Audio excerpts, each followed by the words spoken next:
Hey everybody, this is James with Gelbertone Audio, and today we're going to take a look at the ddrum DDTI.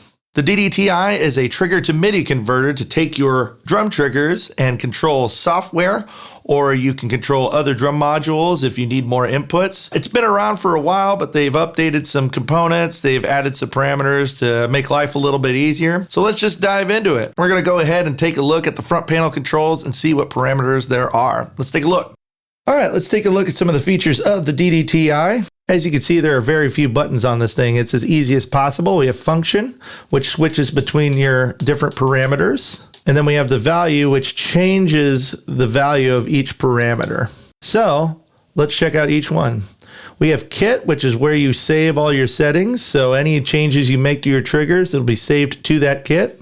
Then we have program change, which sends MIDI channel out to other MIDI devices to change along with it when you change kits. The trigger MIDI channel is to send a specific MIDI channel to control different devices and to not control different devices. We have trigger MIDI note, which is to assign the note to the specific trigger. Now, when we go to the trigger setup, we have a few parameters. We have gain, which is the sensitivity of the trigger. Now we have velocity curve. Velocity curve is the reaction of the trigger to the performance. Threshold is used to control things such as double triggering or false triggering. You can set this parameter to make sure that you don't get any false hits or anything like that. Next, after threshold, we have X-talk or crosstalk. This is to help prevent other drums firing off that specific trigger. For example, if you have a tom that's really close to your snare trigger and every time you hit the tom, it's firing the snare trigger. So this is here to help prevent that. Next, we have re-trigger, which is the amount of time between each hit to fire off the second hit. So let's say you're doing a fast drum roll, you probably want this number really low to fire off the next hit. And then we have trigger type. Trigger type is to set the type of trigger going into the module. We have different kinds of piezo pickups. We have switch pickups. You can even do hi-hat. You can do sustain pedal, all kinds of stuff. Now, anytime you mess with the value of any of these guys, if you want to save, all you got to do is go back to kit and it automatically saves. All right, now that we've looked at the front panel controls, let's get everything connected. I've got a USB cable coming from the back of this unit straight to my computer. It is class compliant, so it'll work with Apple, it'll work with Windows. Right out of the box, no drivers needed. It does come with a power supply if you are trying to control other things like drum modules and synths and stuff like that. Right here, I've got a ddrum snare with a mesh head on it. The snare bed is off, so no rattling. I've got a Vinnie Paul signature trigger right here, rest in peace. And I'm gonna use this standard 1/4 inch to XLR female to go to it. We're gonna go to channel 2. Let's go ahead and do that.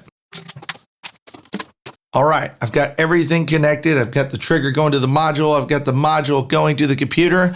Let's look at the piece of software to show you how I set it up in Studio One to be seen and to fire off some samples. Let's check it out. Okay, now that we're here in Studio One, I'm gonna go to Configure External Devices. I'm gonna go ahead and hit Add.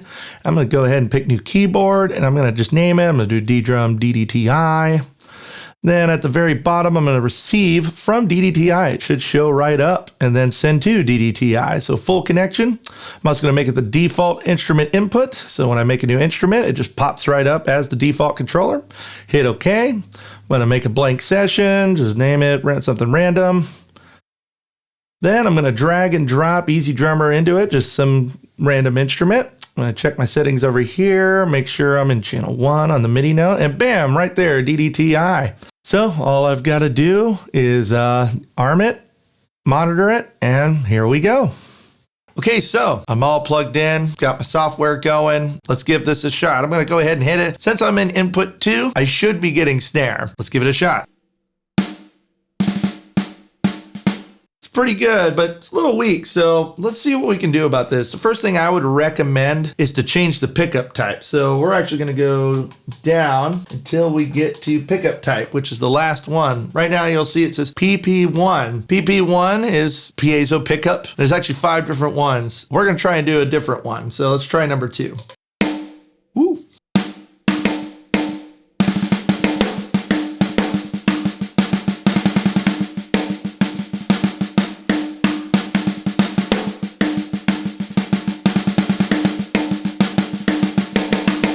Sounds pretty good. Let's try P3. It's good, but it's very quiet. It's P4. Same deal, it's a little quieter. I'm gonna guess P5 is probably for really, really, really, really loud pickups.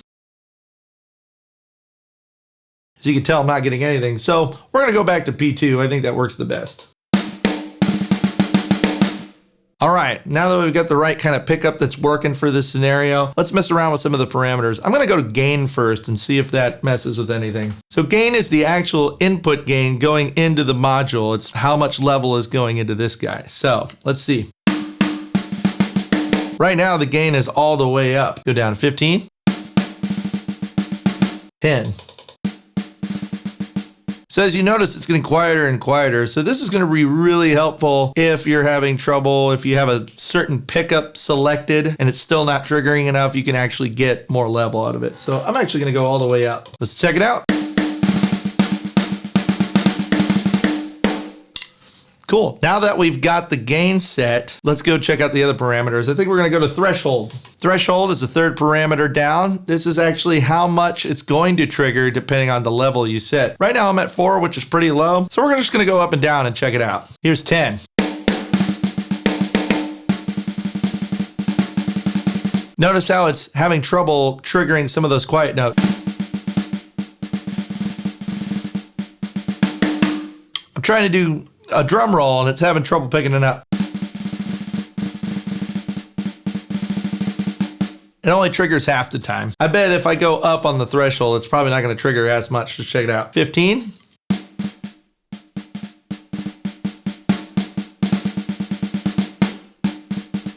So it seems to be when I go up, I'll have to hit a lot harder for the trigger to be heard, which makes sense. It's setting the level where it's going to fire off a MIDI note. So I think I might want to bring it down so I can hear some MIDI notes. Let's go back to 4.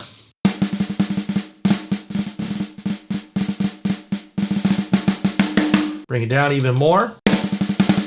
Try 5.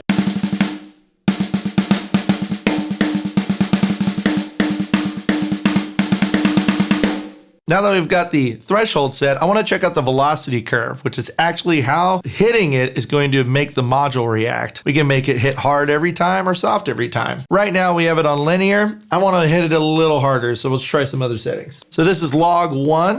It's going to hit a lot harder.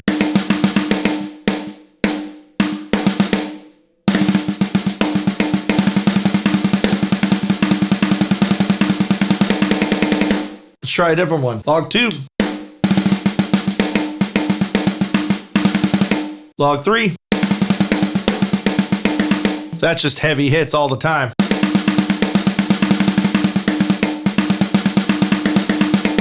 Log 4.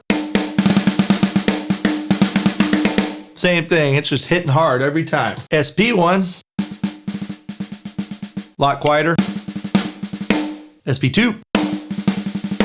SP3. SP4. This is CST, that means constant.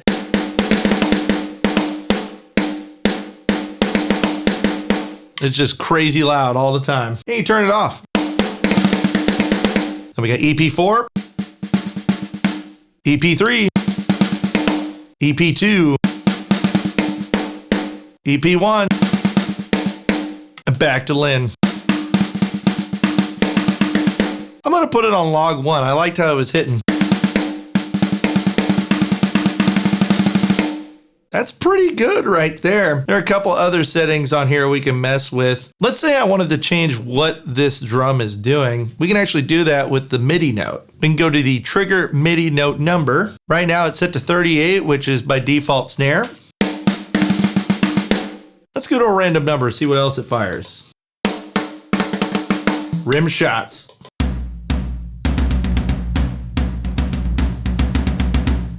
Now it's a floor tom.